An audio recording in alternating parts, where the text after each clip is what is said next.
Hi guys, welcome to episode 3 of Forerunner's premiere podcast, The Forecast. Today, Max and I are joined by a very special guest.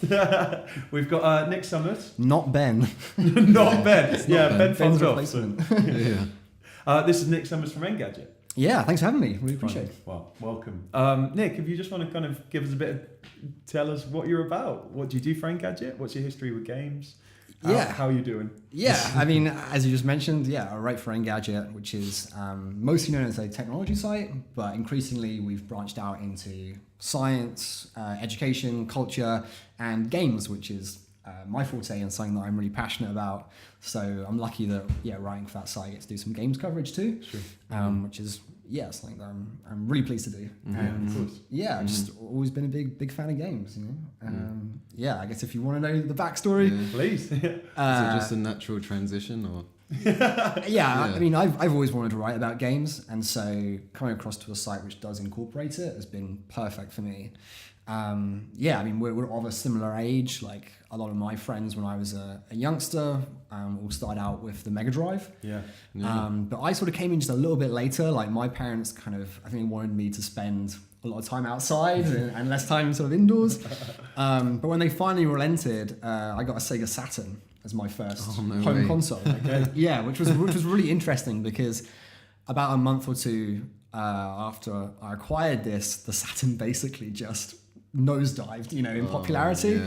The PlayStation was in ascendancy, and so it was actually a really interesting upbringing with games because I spent a lot of time trying to find Saturn games. It was buying a lot of them secondhand, and it was just whatever was available. Whilst all my friends moved from the Mega Drive to either the N64 or the PlayStation. And were most of your friends Nintendo kids then, or?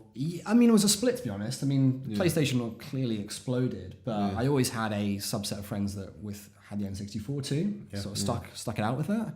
And for me, it's like, I had this Sega system that had been abandoned by both its fans and Sega really very, very quickly. But that's part of what sort of spurred an interest in me for Japanese games. And Japanese game development, which still holds true to this day. So I played a lot of weird games, like Nights into Dreams, at the time. Panzer Dragoon. I had Virtua Fighter 2. I had Doom on Sega Saturn as well, which is kind of weird. But a lot of just really oddball games. I don't know what third-party support was like back on the Saturn. That was strong as Nintendo these days, probably. So. I mean, it didn't get any better with the Dreamcast after that, so kind of continued to just dive. Yeah, you got it, man.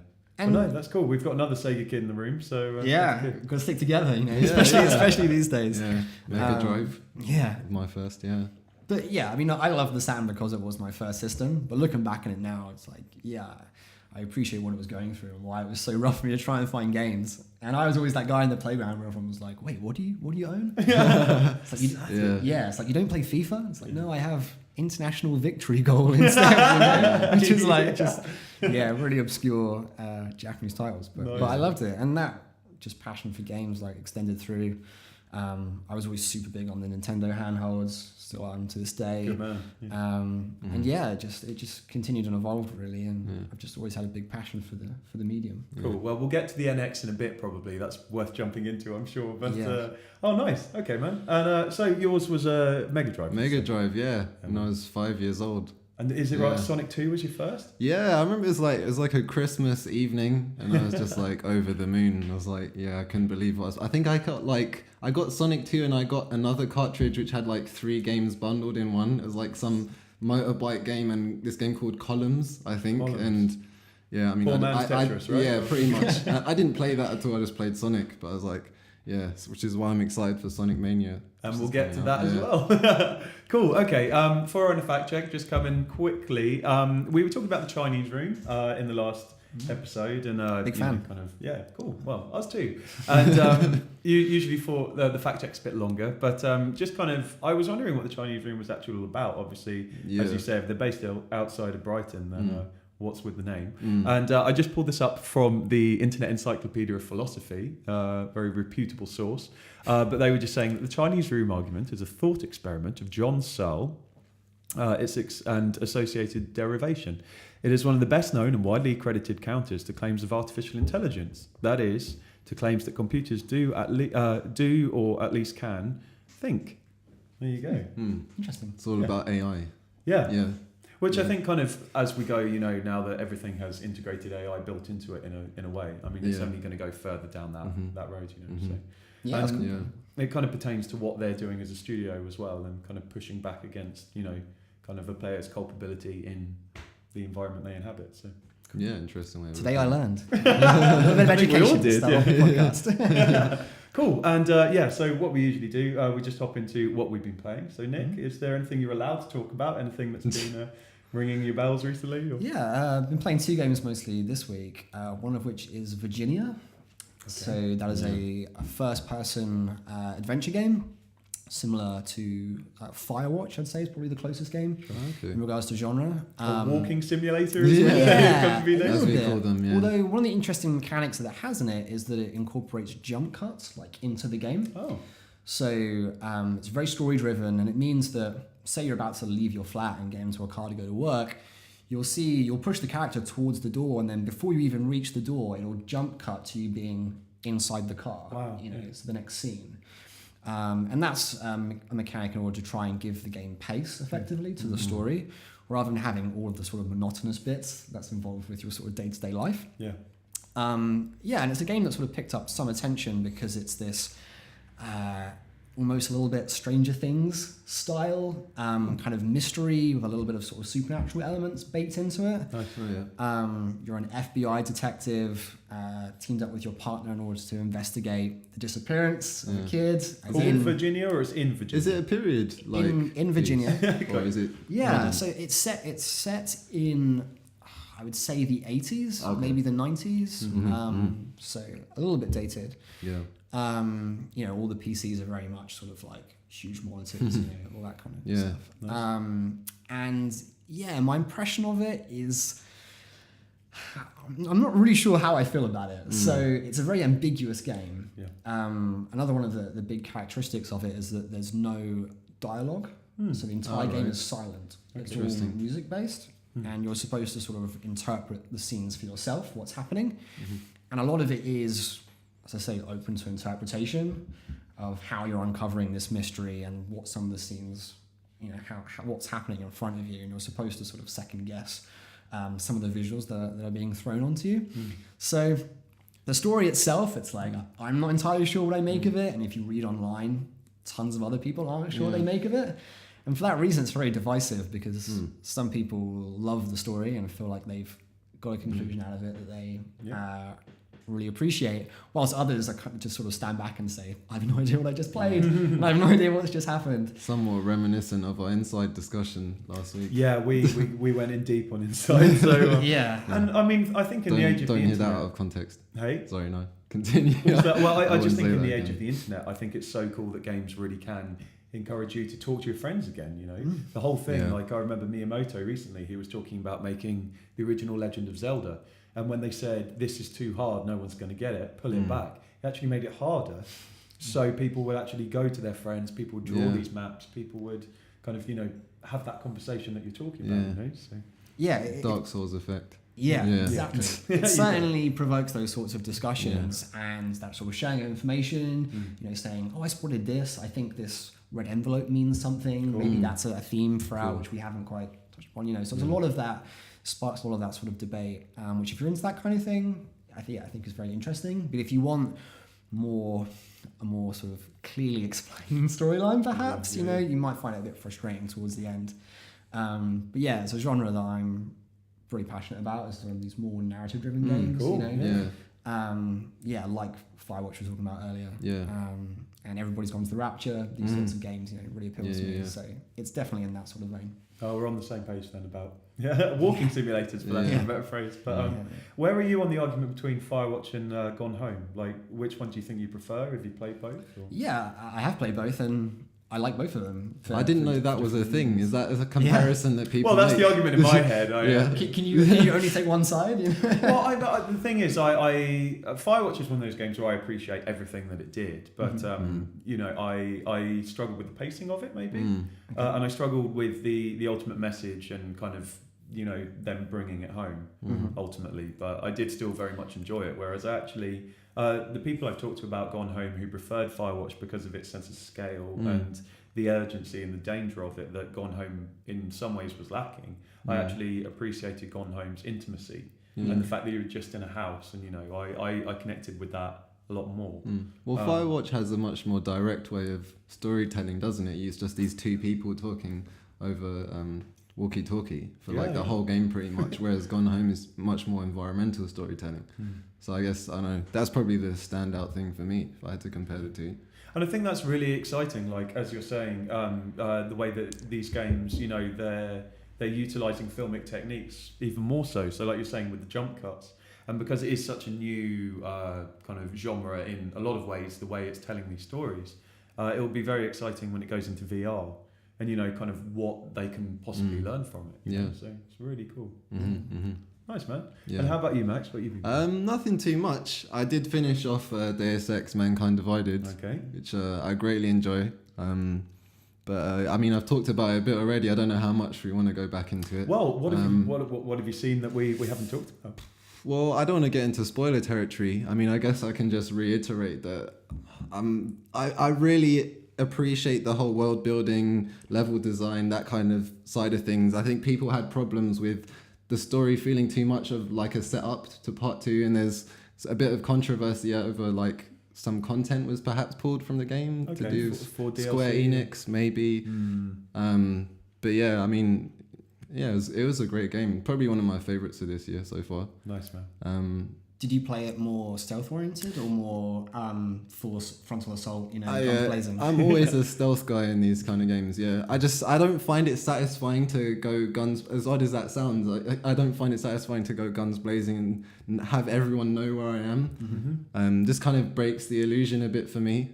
Although sometimes a questionable AI does that anyway. But yeah, it's just that kind of whole sci-fi dystopian future thing that floats my boat, I really dig that. I think what I've seen of Prague as well, I think it looks like a really interesting location. Yeah. It's a city that's rarely depicted in games. Yeah, and very much so. What I've seen in the footage, I think, wow, this place looks beautiful. Yeah. And clearly the time it's supposed to be set into is just like a very interesting blend. Yeah, it's interesting because in the first game there were 2 main hub areas. There was Shanghai, I think, it's kind of like China, and there was Detroit, whereas in this one it's only Prague. Yeah.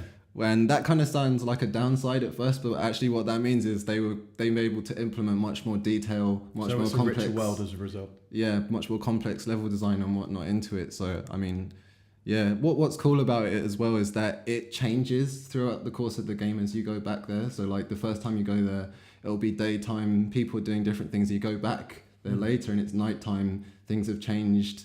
So yeah, that kind of it makes it feel a little bit more dynamic, I guess. But yeah, cool game. That's cool, man. Yeah.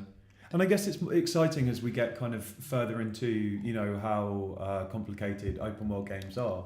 I mean, going back to playing Ocarina of Time on the N64, the idea that, and Majora's Mask even used that to its own advantages, but everything runs to a pattern, everything's very simple. But the idea that the further we go down that rabbit hole, the things these people are going to be doing, they're going to become that much more hard to keep track of.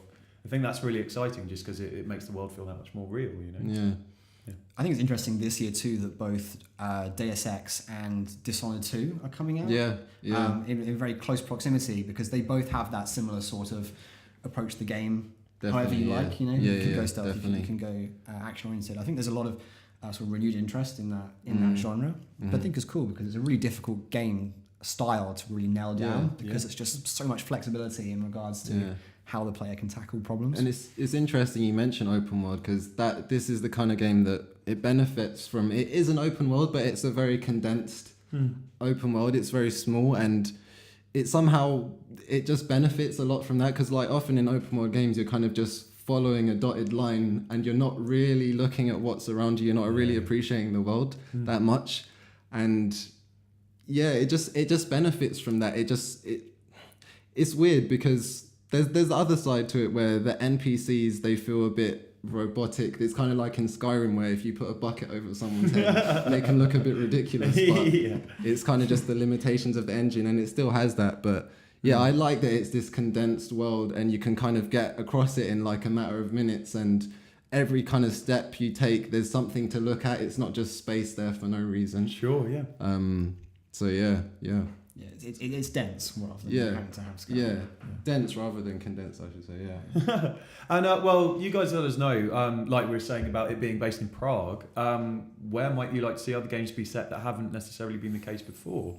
You can contact us at universe@readforerunner.com or at Forerunner. Is it at read_Forerunner? That's right. There you go. Cool. You got it. Yeah. He's got it down. He can guess. So, yeah. Memory test there. Cool. Okay. And I've just I finally completed Downwell, which that's been a recurring feature on this show. Okay, but Downwell, I killed the thing at the bottom of the well, and spoilers, I got the thing at the bottom of the well. So that was really cool. The hard mode. Have you played Downwell? I haven't, but it looks so stylized. Basically, it's insane, man. It's so cool. The monochrome visuals and everything, you know. Yeah, I think it's really cool. Well, like we're saying about the monochrome visuals, the fact that red, very simply, red's the dangerous stuff. Right. So you jump on the white stuff. And it's that really smart kind of, aesthetic actually informing the gameplay. So it's so cool. But yeah, I completed Downwell and I got back into Knights of the Old Republic. Oh, right. Oh, wow. Because I don't play new games. But yeah, no, I saw that incredible trailer. Right? Yeah, that was amazing. Did you get a chance to see, it's a new DLC trailer. I don't know what the DLC is called, but for the Old Republic. Yeah. What? The BioWare game. And my biggest regret with the Old Republic the whole time it's been out is that I couldn't just take it away and play it by myself. Okay. I'm not a massive fan of MMOs, and this new trailer's insane in that it spans the life of this young girl who finds out she's one of the most powerful Jedis in the universe, basically. And quite a few news outlets were saying, the narrative of that trailer is cooler than the prequels, basically. Prequels. Yeah. It's insane. And so I just kind of thought... I mean, it's not a high bar to exceed, really, but... We tried to be fair, but I think he's onto something. Yeah. No, I do. I probably agree. But yeah, just the idea that one of the most exciting things about the extended universe of Star Wars was how rich it is. Mm-hmm. And the fact that although all of the old stories are now the legends, as they're calling it, so they're not official Star Wars canon, they can just kind of jump in and cherry pick the best bits. And so this young girl... I mean, everybody's wanted Force powers at some point.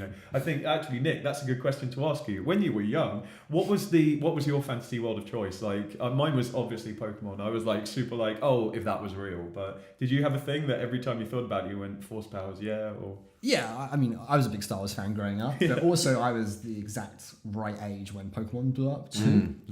So yeah, Red and Blue was like a big part of. My sort of early teenage years growing up, and definitely I used to think about that all the time. What would it be like if I woke up someday and it'd be like, oh yeah, here's your first Pokedex and choose your starter and all that kind of thing. It would have been awesome. So yeah, it would still be great. So yeah, oh that's cool, man. Okay, and Knights of the Old Republic, Downwell, and then have you ever played FTL? No, although I've heard just only great things about it, and also how hard it is as well. Insane. So I, at some point in my life, I realised I don't actually like roguelikes or roguelites, but I keep pulling myself back. So, yeah. Oh my god, seriously. I mean, we were talking a bit about Star Trek earlier, and just the fact that basically the whole point of FTL is that your star crew. And it's one of the hardest games I've ever played. And basically, as the progression goes, you get further and further to killing the end boss. There are lots of different types of ships. And I've got to... they're not called the Mantis, but, they're the insect aliens. They're all the stereotypes. And it gets harder and harder. So I've got to kill... the final boss with the Mantis people. Now they unlock the Slug people. And then I imagine the Slug people just aren't going to have guns or something because it's just impossible at the moment. And I've just got to the final boss and then I know I'm not going to win, so I just turned it off on my iPad and I was like, well, I'm just in this fugue state in the middle where, I've heard even on like the easiest mode, it's bullshit, honestly. Yeah. We were talking about Downwell on the hard mode, but easy is just insane. So do give it a go. Honestly, £6 on the iPad or whatever it is I would have just thumbs up all over the place. But cool. But yeah, FTL's still insane. I must have put about 100 hours into it at this point. Yeah, wow, crazy. So. That's the sign of a good game, though. Yeah, man. Yeah. How do you feel about roguelikes? Have you had much experience? Or? See, I like to feel like I've completed something, and for there to be a logical end state and I know where the end state is, So I play these games like Rogue Legacy or whatever, although there is a sort of completion point. the nature of the game and often how procedural these types of games are almost puts me off a little bit, because for me, I don't have infinite spare time, and so when I do play games, I often like to feel like I can sit down and I'm going to really achieve something in a particular session, you know? So those sorts of games, like, if I was younger, if I was still in college or whatever, I think I would just lap them up. But right now, it's like, I feel like I need something that I can make a little bit more progress with. You got it, man. It's kind of, you take it to that extreme with No Man's Sky, isn't it? Yeah, kind of like having a game that doesn't end, sort of thing. Yeah, so. But also just like to go back to roguelites, I kind of echo Nick's sentiments. It's like sometimes you just want a world that's kind of carefully considered and a thing that's been structured in a certain way and experiencing a story or whatever it is, you know, as the writers intended. Whereas sometimes you feel like these are just bits kind of jumbled together in like a mathematical algorithm or something, and it's just like that. There's something a bit unsatisfying, I think, about that sometimes. Oh, and I mean, just going back to KOTOR now, I mean, Knights of the Old Republic, 12 years older than that maybe, and it's really interesting to see. I mean, you know, we're on the eve of Mass Effect Andromeda coming out. But just to see how far a company has come. But, you know, the first thing that game tells you is, some of the dice rolls are going on behind the scenes. You know, if you don't hit something, it's not your fault. And if that's your first experience with that mechanic, you know, it's kind of like if you're used to just popping off headshots and stuff, it's kind of bullshit, because you sit there and you're like, hang on a minute, no, I killed that guy. And, and I know full well, like FTL, you know, the first system that you jump to, you know, you can land next to a star and then you're on fire straight away. And if you're not that invested at that point, I just click restart, because it's like, no, that is just a dice roll, you know. So yeah, it's very frustrating. But cool. Okay, so that's what we've been playing. And so recently, since we've last done a podcast, Max and I went to EGX up in Birmingham, which is the Electronic Gaming Expo. I think so, yeah. Not Eurogame Expo anymore. No, used to be though. Yeah. And Nick, you were saying you didn't go up to an EGX this year. Yeah, I've never been to EGX actually, but it's a show that I've always wanted to attend, so I'm interested to know what your experiences were. Cool, yeah, man. Well, basically, I wrote down an awful lot of things that was going to become a feature at some point, so it's got very long adjectives in it, but we'll just kind of jump through and have a look. But Max, was there anything that stood out to you in particular from our time up there? Well, I mentioned earlier about Sonic Mania, and lucky for us, that was there, and we all had a little go on that. And I mean, I'd seen the kind of demo of it already, the short 2 levels. One of them, which is kind of a remixed Green Hill Zone, and the other one is a completely new zone called Studiopolis, I think. Yeah, that sounds right. Yeah, and that I was kind of just fanboying out over that kind of. Am I allowed to believe? Because I feel like my hopes have been raised and dashed so many times. Yeah. I can't allow myself to believe in a great Sonic game anymore. Yeah, I mean, I'm right there with you. Like, if it was anything else, I probably wouldn't be excited. But because, like, there's something about it which it just feels like a Genesis or Mega Drive, I should say, Sonic the Hedgehog game. Like, the physics are just right. The animations, and it's not even being made by Sega, it's being made by this guy called Christian Whitehead. I think he did the ports for some of the Android and iPhone Sonic games, like Sonic 1, 2 certainly got some and Sonic pedigree 3D. with Sonic. So. And apparently, like, they're like really, really good, and people kind of got behind him. And he's doing that. Sorry, yeah. Oh no, just like you're saying, Nick. Though, do I dare to believe? And just the idea that maybe even Sonic Company at this point have been like, maybe we should let someone else have a stab at this. You know? Yeah, I mean, I wouldn't like get your hopes massively up, but like I'm kind of just. It's been kind of. There's been so many bad games at this point. It's just like, you know, one of them's going to be good. Like the odds are, you know, one's going to be good eventually. And this is the kind of thing I'd want from a Sonic game. I'm not as interested in it being 3D, like returning to its roots with the Genesis or Mega Drive titles. That's exactly what I want, and this is what this is essentially. So I wrote here because I like Sonic, I'll be honest, but I know you guys, you know, you come from Sonic land basically. And I just kind of wrote here, it's maintaining everything that you loved and maybe didn't love about the Sonic games of yore. I wrote, it's interesting how far the medium has come, all these things next to each other, you know, just kind of all these different ideas and mechanics. Sonic's returning to his roots, and that suits the 2D revivalism of now, which is the wanky way of saying that, you know, it's a 2D game in 2016. But actually, that's an interesting thing we probably should kind of jump into then, I suppose, because we also saw Playtonic's Yooka-Laylee whilst we were there. Oh, right, And I'm interested to talk to you guys a bit then about where you think Sonic went wrong. Like the kind of progression to 3D. We've talked about Mario going from 2D to 3D. And the fact that going to Super Mario 64 and the N64, it really had to reinvent itself. You know, Mario had never had life and that sort of thing before. No. And you guys both played Sonic Adventure then? Yeah, back in the day, yeah. And so that's where it tell me started. about Sonic Adventure. I think that is where it started to go wrong, because I think with Sonic, there's always been this obsession with going fast. Yeah. And when you get into a 3D space, you'd think that might actually become easier because you can see where you're going now all of a sudden. But it had lots of issues with camera problems, I think, and just... I think it's the speed aspect. They got a bit carried away with that rather than worrying about actual platforming, which is kind of at a core what those games are. They're platformers. Yeah. So, yeah, I don't know. That's kind of my opinion. Yeah, I would echo that entirely. I mean, you consider platformers that were popular at the time, you know, Mario, but also Crash Bandicoot, you know, lots of these sorts of titles. It was all about very, it was carefully planned platforming. You know, you were timing your jumps, you were thinking about how you're going to double jump onto the next platform. You know, it was a very sort of like, it was quite a carefully thought out game. Yeah. When you were going with that much speed involved, the control has inevitably gets harder to control. The controls have to be exceptionally good.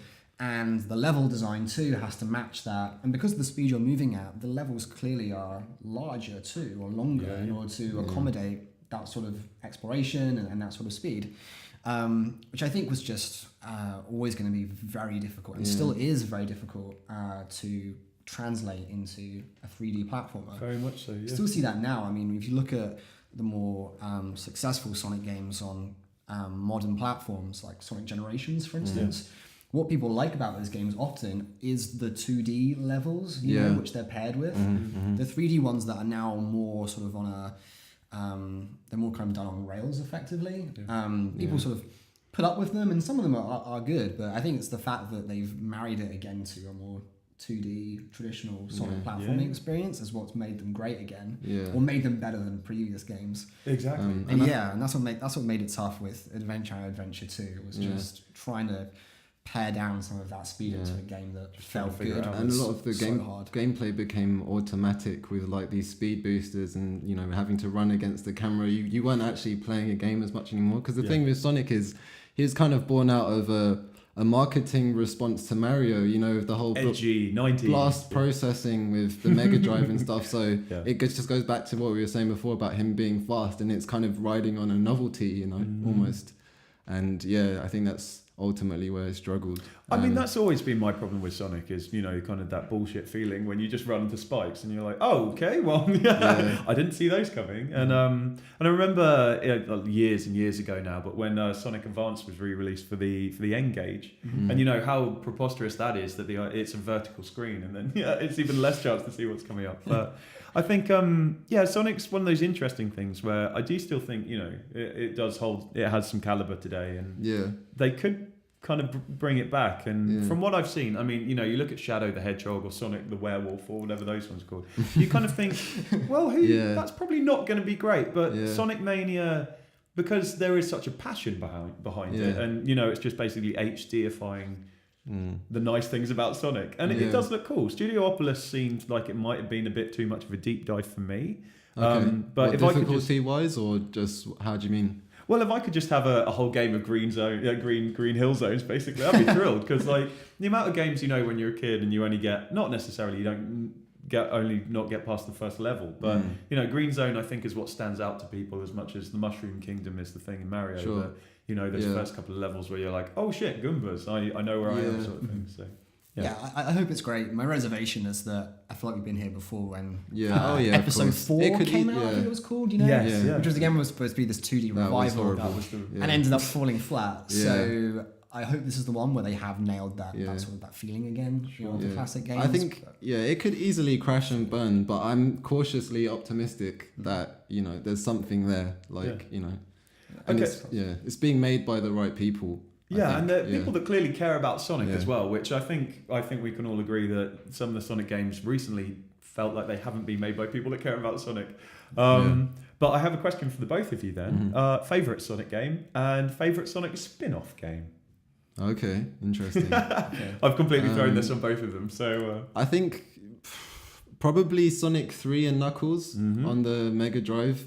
So if you don't know, they are two separate games. But it's not like you've just chosen two games there. Yeah, because that's the thing. Because when they when they were released, I don't know if they came out similar times, but they were separate cartridges that you could put together. There was like a slot on top of this Sonic and Knuckles cartridge where you could put the Sonic 3 cartridge. And what happened was that it put all the levels from both games into one game essentially. Whoa. Because during the development cycle, it was supposed to be one game, but because of time constraints, budget constraints, whatever it was, they had to release them separately. So like physical DLC, basically. Yeah, I guess that was like one of the earliest forms. Nice. But yeah, so it is actually one game, even though it's two. Cool. Man. Yeah, so that's probably mine. I think that's kind of where it peaked for me. Yeah. And be it Sonic Racing or Mean Bean Machine, like, do you have a favourite spin-off? Yeah. Mean Bean Machine's a classic, so that's going to be mine.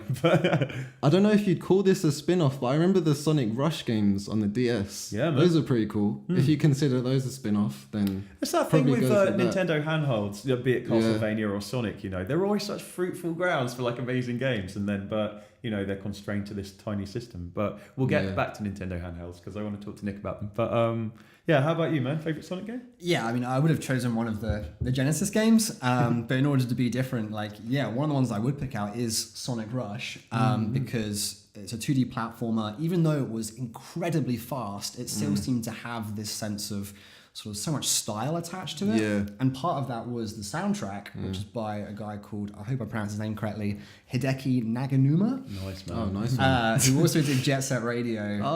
That is a classic. Awesome. So, if you really listen to the soundtrack from Sonic Rush and Sonic Rush Adventure, the score on it is absolutely fantastic. Yeah, right. So that was always a highlight for me. Sonic Rush soundtrack, guys. We might put it in the show notes. So. I think with Sonic Rush, one of the things that helped it was there was essentially a win button. Because one of the buttons was to just dash, and when you dashed, you could dash through enemies, so you're kind of invulnerable for as long as you could allow for. But I think when we were talking about speed before, that's kind of one of the reasons it kind of overcame that hump with that game. Yeah, spin-offs are difficult. I can't say I've played too many of them. I mean. Yeah, I'm guessing you're not considering that a spin-off then. That was my spin-off game. Yeah, I mean, it was a handheld title. I'll give you that. I was being cheeky. I was being cheeky with that. It's hard to pick another one.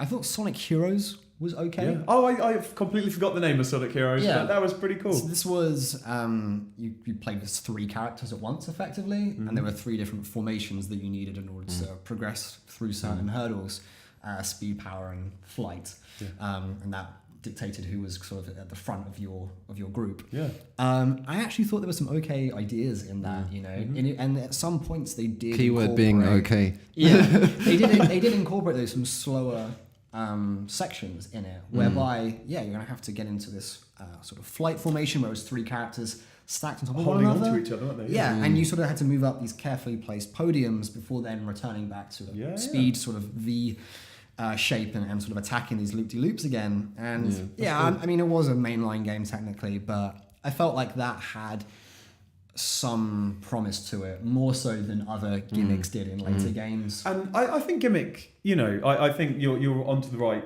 you're on the right note with that. I mean, gimmick can be quite a strong word, but how do you... The whole point of Sonic Adventure was, they were trying to figure out what do we do when speed isn't a thing, and that's how we get Bloody Big the cat and things like exactly. that. And it's like fishing is a bit of a, that's a bit of a 180. But I don't know quite how they pitched that one.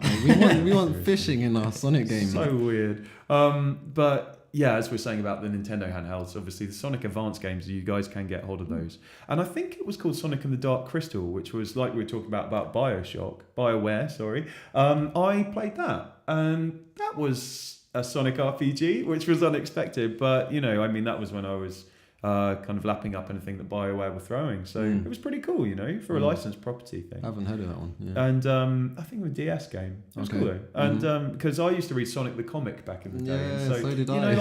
So did I. Cool, yeah. Wickeds of the 90s. Yeah. But like Knuckles' mates, like the weird, he's got like the crocodile friend and all of those guys. And so the fact that I really love that about Sonic Heroes, you reminded me. Chaotix crew. Oh yeah, we got it. So there was a game, Knuckles Chaotix, right? That sounds right. Yeah. But yeah, classic. Sonic and Knuckles holds a very, very strong place in my heart, I should say. And the fact that Knuckles can glide, it's really cool. Like the animation where Knuckles is walking up a wall. And you always just think that Sonic, he's kind of lame. Like his little orange friend, he can fly around, and then his red friend can glide, and Sonic like... Tails. Miles per hour, thank you very much. Yeah, I never got that as a kid either. Yeah, good pun. But yeah, and are you Robotnik or Eggman people? Yeah, it's got to be Robotnik. Yeah, same. Yeah. Cool. And on that bombshell. Right, guys, we're just going to have a quick break. Don't forget to like and subscribe. Universe at readforerunner.com. And if you want to reach us on Twitter, it's at read_forerunner. Nick, what's your Twitter handle? N.I. Summers. Cool. SUMMERS. You got it, man. Right, well, we'll be back in a minute to talk about game soundtracks, a bit about the NX and about EGX and more. We'll talk to you guys in a bit.